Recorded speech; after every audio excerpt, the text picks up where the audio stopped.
Good morning, everyone, and welcome to the Finance Committee meeting on Tuesday, September 27th. I call this meeting to order.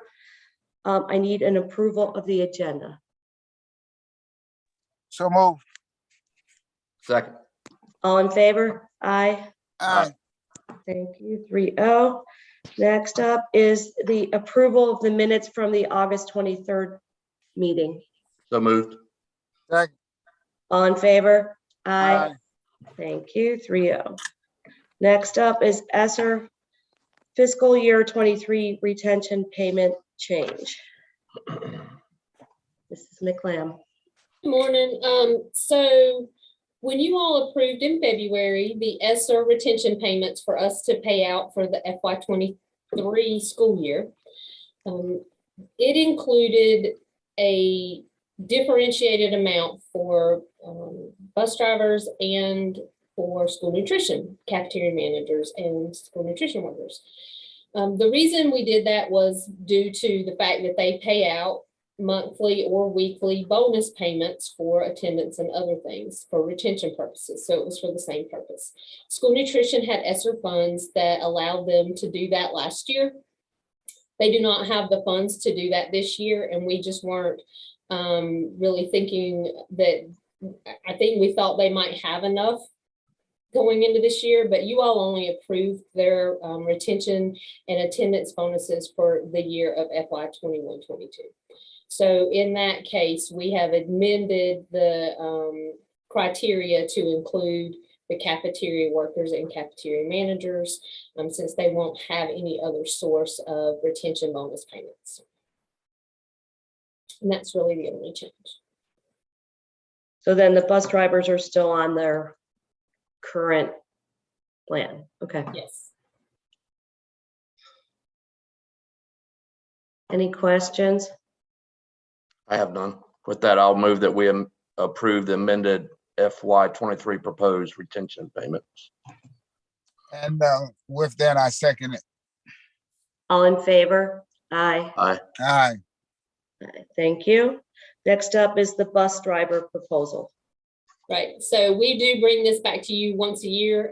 We probably should have done it in August, but we missed bringing you the bus driver proposal. They do want to continue the weekly payments that they've done for attendance. They have seen a significant increase in attendance, and it has helped to maintain the routes they have. So they do want to continue that.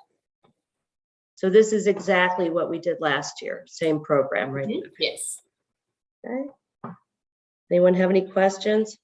I do not. Not me. Okay, need a motion to send it to the full board. So moved.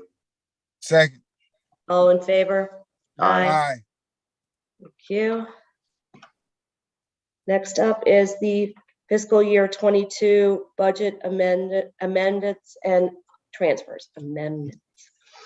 So in preparation for our audit, our auditors will be here next week. So we're just presenting to you any of the cleanup work and adjustments that we needed to make in preparation and close out for FY22.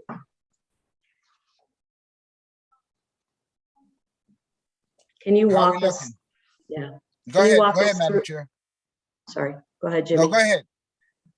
Can you walk us through them? Sure. The budget amendment, thank you. Okay, for your state amendments, you'll see any additional funding that we received or any adjustments to funds that we needed to make that were from guaranteed allotments. You'll see a lot of adjustments for some of the teacher bonus payments that were allocated directly by the state. Let's see, some transportation funds, but really the bulk of it was the bonus payments the state provided. When we move to the federal funds, any additional funding we received for any ESSER funds or any other entitlement grants has been presented here. It was a $722,000 in total. Then we have capital funds. We did receive, and I realized we hadn't brought back to the board where we received funds from the state for the Piedmont track. Turf field. Turf. Yep. Yeah, not track, turf field. So we've got those funds being presented for approval as well. And then school nutrition had some additional revenues that needed to be budgeted, as well as after school program. You know, the after school program received some grant funds through ESSER that they applied for. So this is allocating and posting those revenues as well. Then any transfers, we go through the state budget and any of our local budget items, we make sure that we have everything, all of our budget items covered to make sure any expenditures and budgets are in balance. So you'll see state transfers as well as local transfers for that purpose. So we're back to state funds after school nutrition. Yeah. The salary assistant superintendent, is that just coming through the state funds or what's? Right, so it's just making those minor adjustments on the purpose codes to make sure the funds, as you can see, we're all in the same account. But with the allocations that we received and the increases that the state did at, in January, we just needed to make some slight adjustments. Local, same thing. There were a few adjustments that just needed to be made within budget items, but just to make sure that the purpose codes are covered. With federal, there are a lot more federal adjustments that you see, but we had a lot more federal funds. A lot of our ESSER funds we made adjustments for, just because in planning, you're trying to plan how much you might spend on bonuses or other items. So this was just some of the cleanup work we needed to do at year end. And then the same with capital. When we purchase furniture and equipment, sometimes depending on what it's for, we have to make those slight adjustments to ensure we are in compliance with the budget requirements. Shauna, going into the audit, what concerns do you have?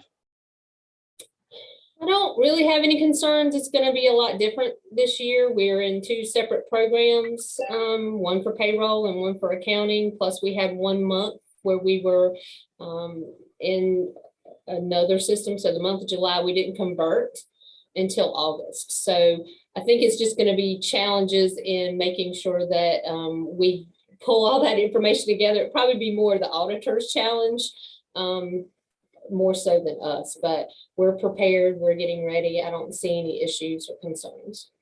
You're not anticipating any surprises? No. Good.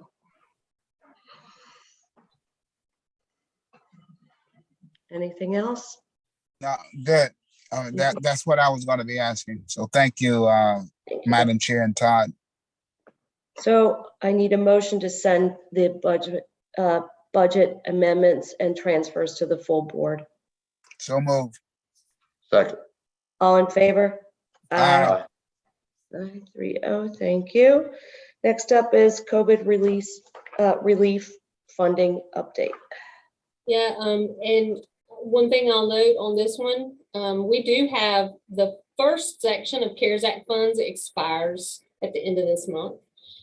So a lot of these funds we have already exhausted, and we will be working to ensure that we have spent down everything that we possibly can within the rules we've been given. I don't foresee there being any issues with us being able to do that. But just wanted to note that probably, I guess the next one I do will be September. So after that one, I will probably pull that off so we can make adjustments and add anything else that we need to. But we'll still continue to provide the second page to that shows all the allocations we've received and how much has been spent year to date. How much is left?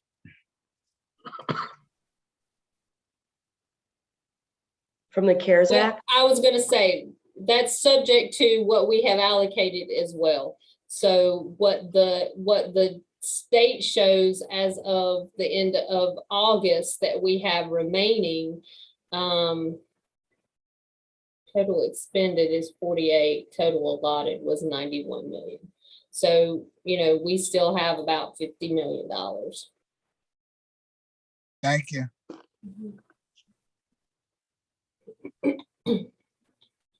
Okay, any other questions? Okay, hearing none. Our next meeting is on October 25th and I need a motion to adjourn. So moved. All in